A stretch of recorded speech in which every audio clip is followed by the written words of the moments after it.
Louis XV became King of France at the age of 5 when he succeeded his great-grandfather. As a child, his kingdom was ruled by Philip II as regent, with Cardinal Fleury as his chief minister until the cardinal's death in 1743, when the young monarch took sole control of his kingdom. By most accounts, Louis XV was a weak ruler, whose reign has been characterized as one of debilitating stagnation, as evidenced by lost wars, religious feuds, and endless clashes between court and parliament. Louis XV fathered 10 children with his Queen Marie, but was chronically unfaithful to her with countless mistresses and young prostitutes. Some heavy karma to be met, indeed. A life reading given on September the 7th, 1930, for a 23-year-old man described a past life as Louis XV, King of France. He also obtained 10 physical readings to address epileptic seizures. His life reading pointed out that his current neurological condition was a karmic effect of sexual indulgences during his French incarnation as king. The reading noted, "How the mighty have fallen."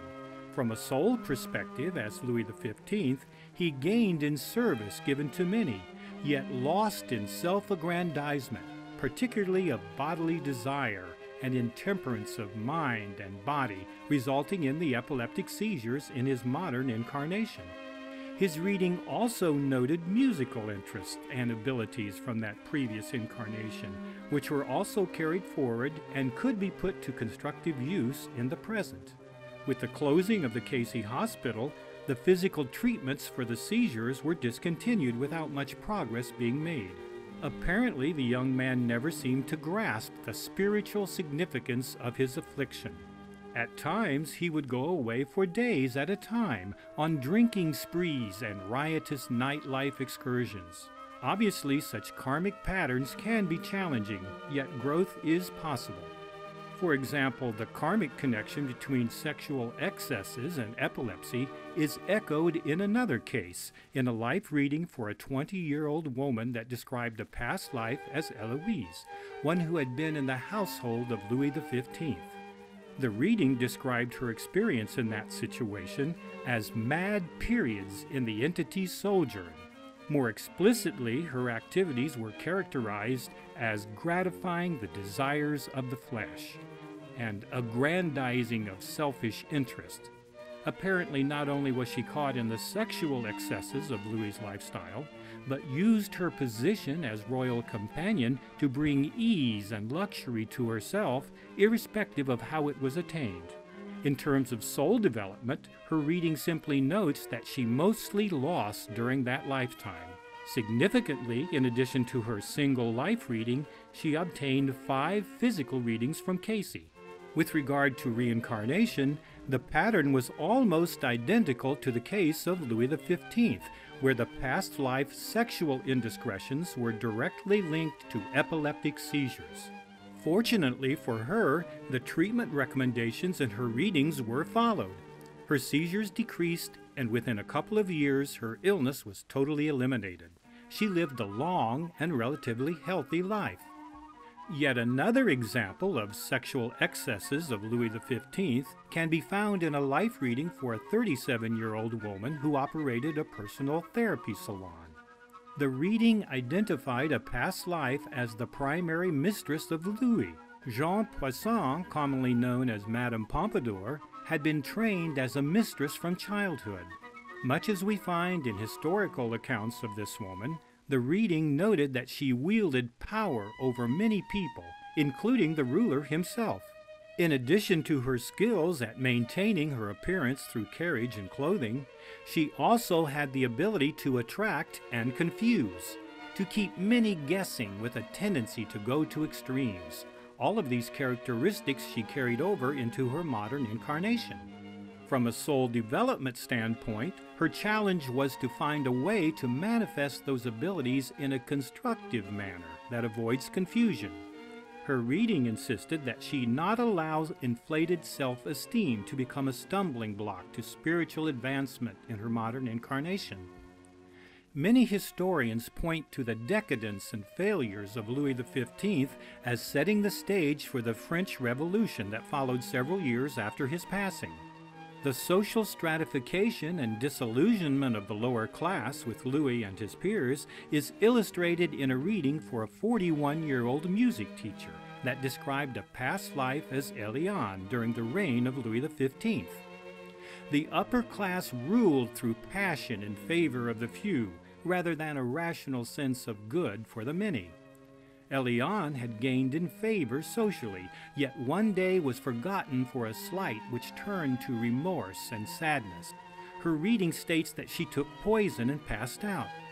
She carried over into her modern life an innate sensitivity to the failure of others to keep their promises, leading to sadness.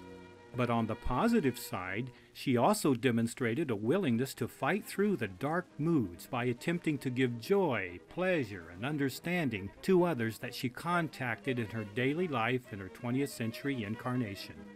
A reading given for a 10-year-old boy indicated a past life as a grandson of Louis XV, born to one of Louis's daughters. With the name Louis, as was the custom for royal males in France at that time, this individual manifested much spiritual influence during that sojourn.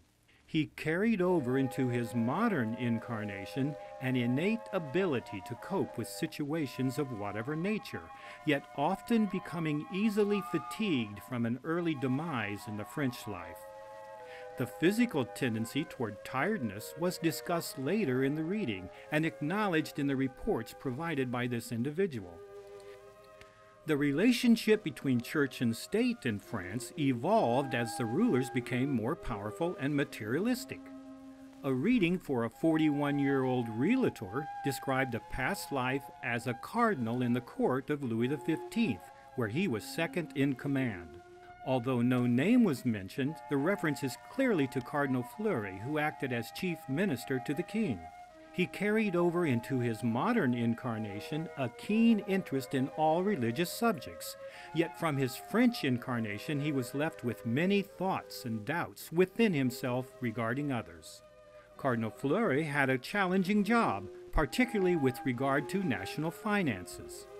Although his prudent and frugal policies angered many, his orderly government increased national prosperity and helped to counteract the extravagances of his king and the previous regimes.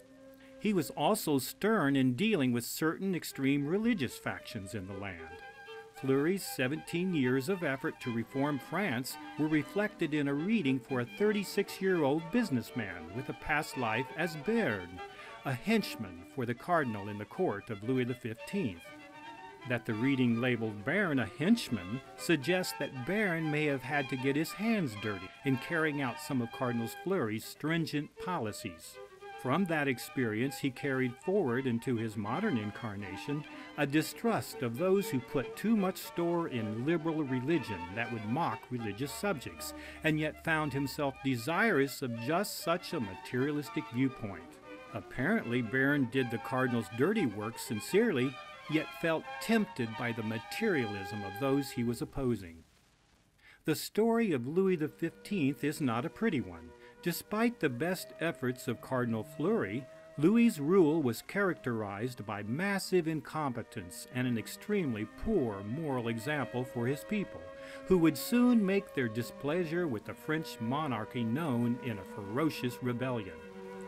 King Louis XV started out as the well-beloved, but died a hated man.